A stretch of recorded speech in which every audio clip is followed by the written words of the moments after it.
is London everything you thought it would be? I love the tube now and I'd rather just be there in the thick of it. I would like to be open and honest and say I don't think the role I'm in at the minute is necessarily my calling. Gosh, I hate this. I much preferred my old role. I missed that. I didn't realise how great it was when I was there. How is your work-life balance? I don't think the Masters is completely off the cards. Do you miss living in Cambridge?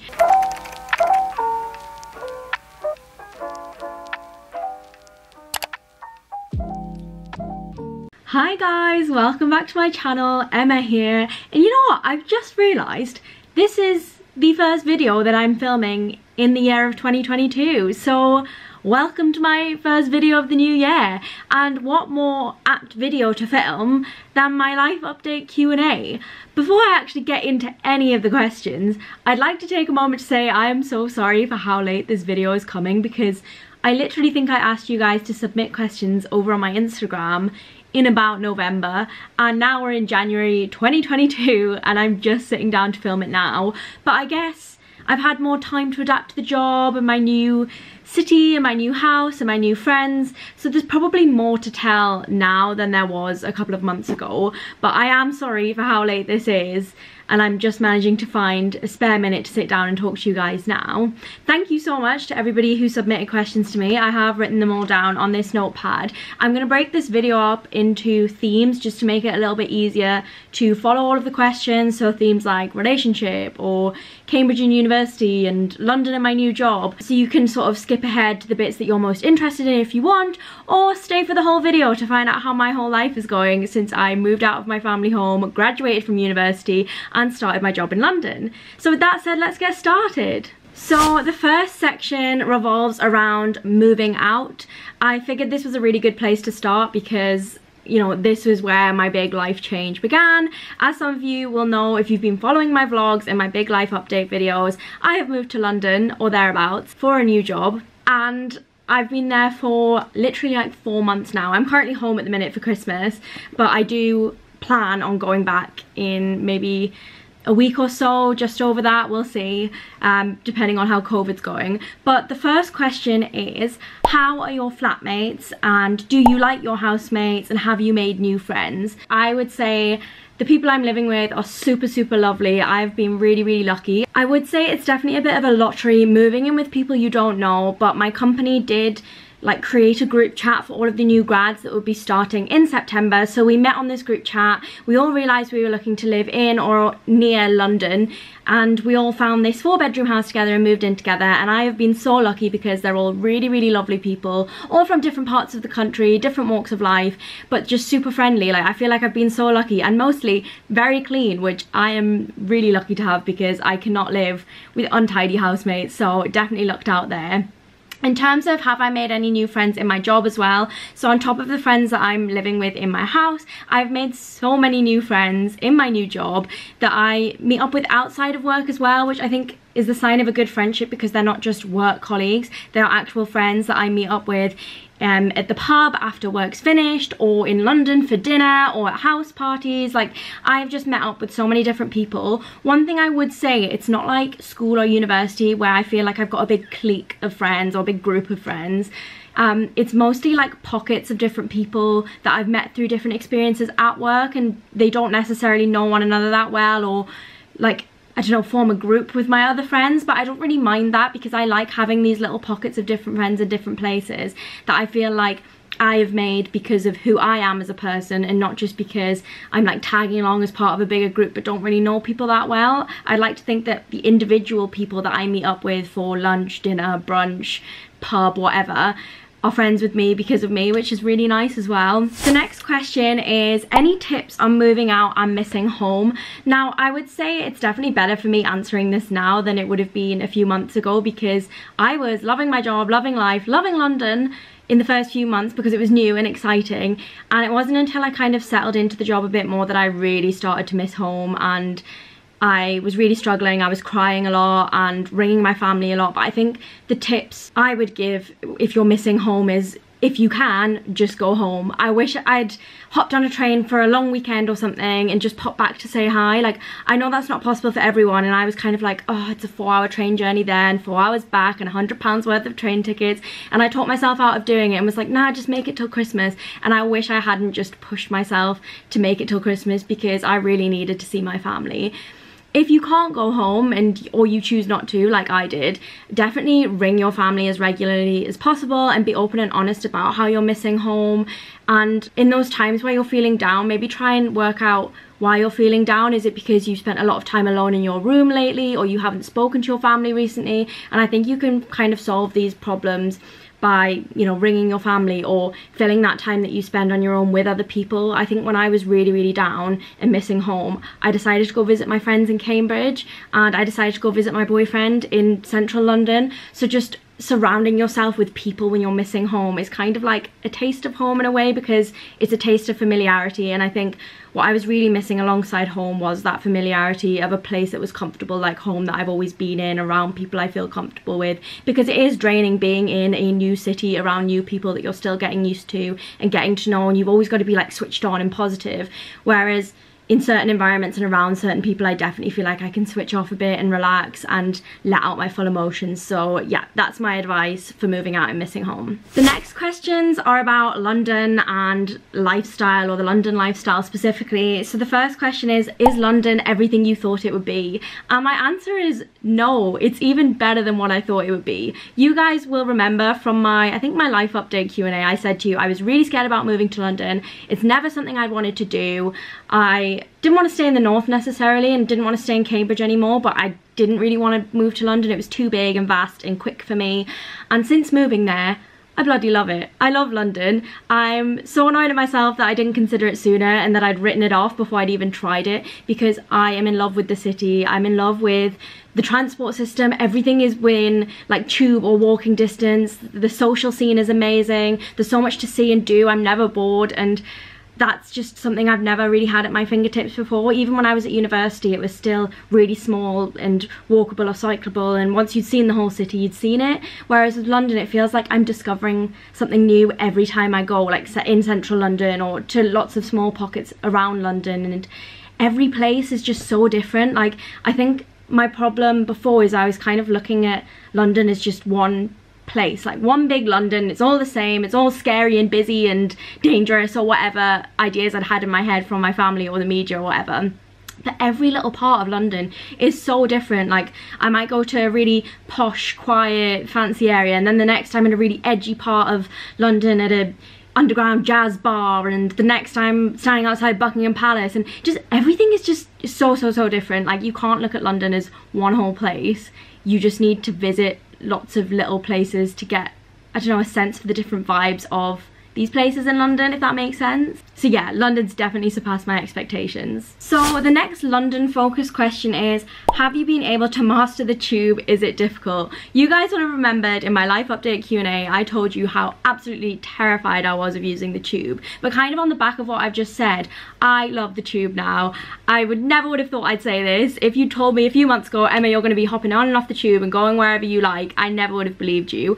And here I am, just going wherever I want. Citymapper, the app, is my absolute lifesaver. So if you're living in London or you're visiting London, definitely download that. It will tell you what tube you need to get on, which direction you need to take, where you need to transfer, which station to walk to, and it has a map that will direct you to exactly where you need to be. And that definitely helped me get over my tube fear. And now I feel free to just do as I please. Like, as I said before, I have that freedom now that I've embraced the tube and the fast-paced London living. And yeah, if friends say to me, do you want to meet in this part of London you've never been to before for dinner, instead of saying, oh no, I've never been there, I'm just like, yeah, sure, I'll just hop on the tube and I'll work it out. So I definitely think mastering the tube has helped me to become a more independent, outgoing person, and has definitely helped me to make a lot more memories living in London. So the next question is about where I live, and that's, whereabouts in London are you living? Do you like it, and would you recommend it? So as I've said before, I'm actually not living in London technically. I am on the outskirts of North London, and I do enjoy it, but I wish I was more in central London. And I think that's something I'm going to be thinking about for potentially where I'm going to live next year. Am I going to stay where I am? Am I going to move to more central London? Will I stay with the people I'm living with now? Will I move in with Yija? Will I find some university friends to move in? I just don't know yet, but I think I'm pretty certain that I want to move into the thick of central London, the city of London, whatever you want to call it, because I think living on the outskirts for my first year was a good stepping stone to building up my confidence to living and working in London. And I definitely appreciate this time in this more rural, villagey area where I can choose when to go into the busy parts of London, like when I want. But I actually spend a lot of my time in London. I'm in there a lot for my job. I visit on weekends. I visit friends from work there. It just feels like that's where everything is, and it is becoming a little bit tiring constantly going in just to come back out again, when I'd rather just be there in the thick of it and have everything on my doorstep. So whilst I love where I'm living, I would definitely like to move. That said, I am glad I've lived on the outskirts to start with, because it's meant I can visit parts of London and work out where I would like to live, instead of just jumping into a location that I've never seen before, never been before, and then I might have really disliked it. So I know different parts of North London that I'd potentially consider living next year if I were to move. The next question is, how do you spend weekday evenings after work? This is a really good question, because I think in the first few weeks I was really keen to like go to the pub after work a lot, which is just around the corner from where my office block is, spend a lot of time with the new grads. I didn't want to get like FOMO and feel like everyone was making friends and I was falling behind, so I did push myself to do a lot in the evenings. But then I was also doing a lot on the weekends as well, and going into central London and running around to see touristy sites or visit friends or going to Cambridge. So I think in the recent months I've definitely slowed down a lot in my weekday evenings, and I try to stay in the house during the week, as boring as that sounds, but my weekends are just so busy and the days at work are so busy that I really appreciate that quiet downtime in the evenings once work finishes at 5 o'clock. So I mostly spend my evenings cooking. I really enjoy cooking, or like looking up new recipes, like getting my groceries in, just doing really mundane things. And when I'm cooking in my house, because I live with 3 other grads on my scheme, we'll cook together, we'll stand and chat. Someone might bring their TV down and play it in the background, which is really lovely, and it means I'm never lonely because there's always people around. And then I'll go up to my room, I might film a video or edit a vlog I've been filming. I like to read as well. Obviously you guys know I did English literature at university, so I do spend a lot of my time reading when I can. I'm watching a lot of Netflix. I'm nearly finished Downton Abbey now, so looking for a new series to watch. Let me know in the comments below if there's anything you recommend. But that I probably spend my evening just as you spend your evenings, just taking it chill, getting an early night and waking up bright and early for my next day of work. The next question in terms of lifestyle is, what's the most noticeable change in your life? So I would say maybe the independence. Obviously going to university, I was forced to be a lot more independent. I was moving out of home for the first time, but I do feel like I still lived in bubble wrap a little bit, because when I was at the University of Cambridge, obviously it's a collegiate system. I lived in a big house of like 10 or 12 people every year. There was cafeterias on site, there were like societies and clubs to join, so it did kind of still feel like I was in school. I could get someone to do my cooking for me if I really wanted to, but now I'm a fully fledged adult and I've got to cook for myself, wash for myself, which I suppose I was doing at university, but it kind of never switches off. Like at least at Cambridge, if I was like, oh, I can't be bothered to cook tonight, I go to the canteen and get some food there.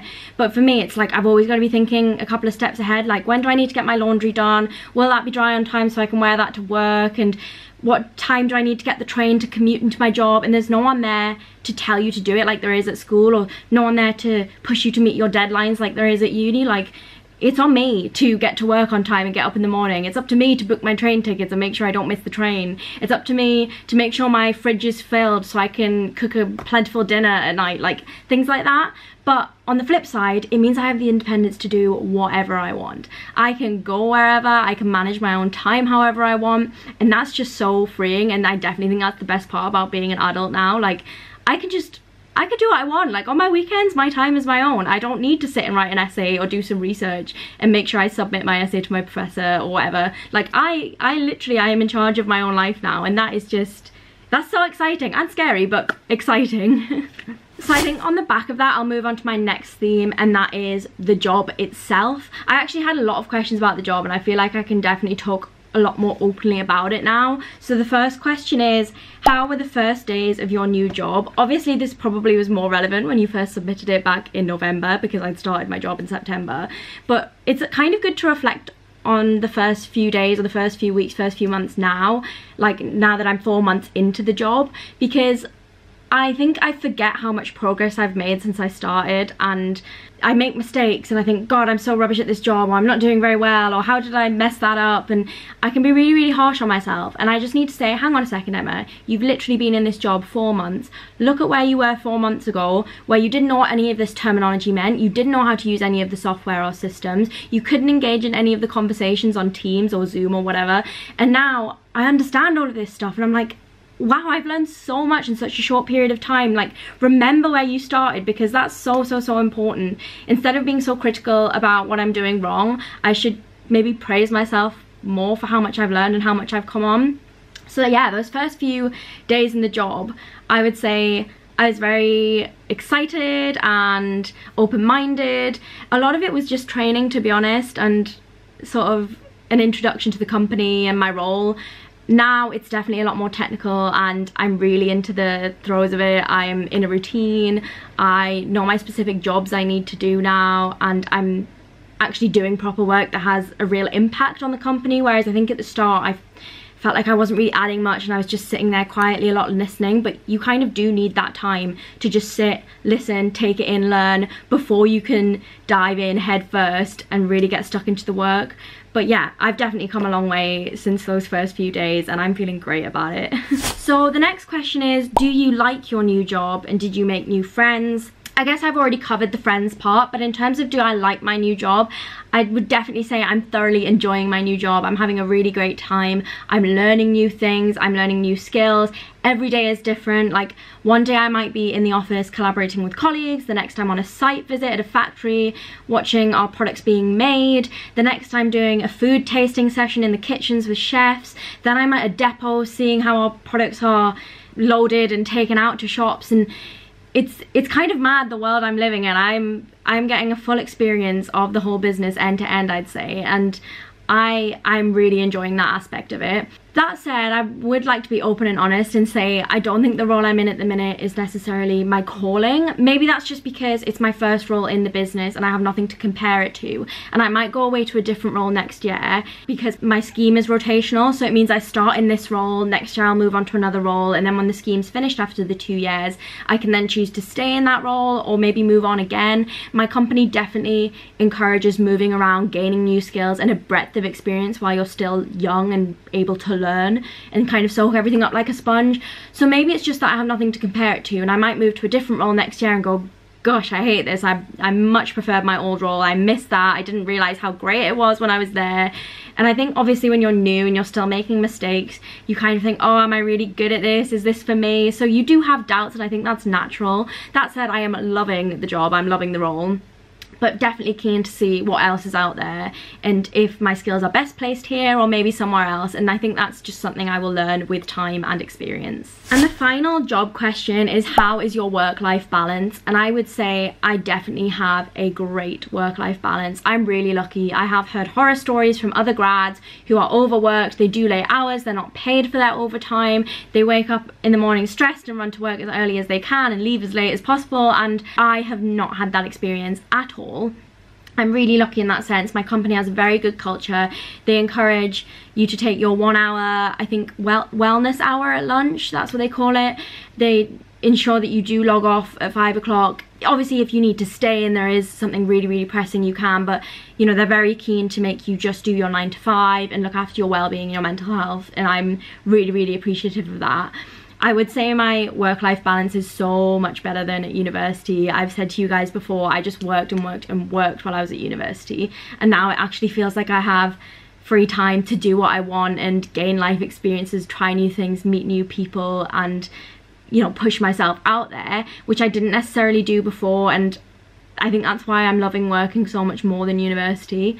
Not that I didn't love university, but I'm really grateful for the freedom and the time and the money to actually go out and enjoy the world now. My friends keep saying to me, like, Emma, it seems like you're getting your university years in now, because what you expect of university is like the drinking and the parties and the going out all the time, and it's like one big party the whole time. But my university experience wasn't like that, whereas now it feels like I am going out for brunch and dinner and pub after work and meeting up with friends and go to the cinema, and I'm just constantly doing fun things in my social life, which is a nice balance with, you know, the hard work that I do during the working week for my job. So yes, I would definitely say I have a really good work-life balance. And I think that kind of brings us nicely on to my next theme, which is university and Cambridge.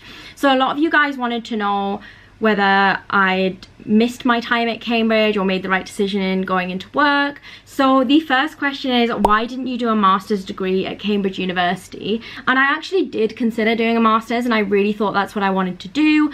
But then after speaking with some of my professors about it, they said, are you not just putting off the real world? Maybe you don't know what you want to do. Maybe you should go out and try work first, because you've never done it and you've been in education your whole life. And at the end of the day, if I did work for a year and decided I did miss university and wanted to come back, then I haven't really lost anything. I'd just gained a year of work experience and a little bit of pocket money that could help me like financially through my masters anyway, and then I would still be coming back to the masters, so nothing was really lost. So I decided to go out and work for a year, and then realized I loved working, and then started at this new job. And I'm kind of glad my professors had said that to me now, because I do think if I'd gone straight into the masters, it was just because I didn't really know what I was doing with my life in terms of work. And at the minute, I still don't really know what I'm doing in terms of work, but I'm enjoying working it out and just trying new things. I don't think the masters is completely off the cards. I don't think it's on the cards either, but I have been thinking a lot recently since coming home that I really miss my degree. I miss Cambridge, I miss English. I do not think I'll be going back anytime soon. Potentially never, but there is a small voice in the back of my head that keeps saying, wow, I miss English, I miss studying, I miss writing essays, I miss academia. So who knows? For now, and maybe for the next 5 or 10 years, I'm still exploring the working world. You just don't know what's around the corner, and your life can change so quickly. At the minute, I'm definitely all focused on work, but who's to say that I won't go back to university in the future? You never know, and I'm just taking each day as it comes. The next question is, do you miss living in Cambridge?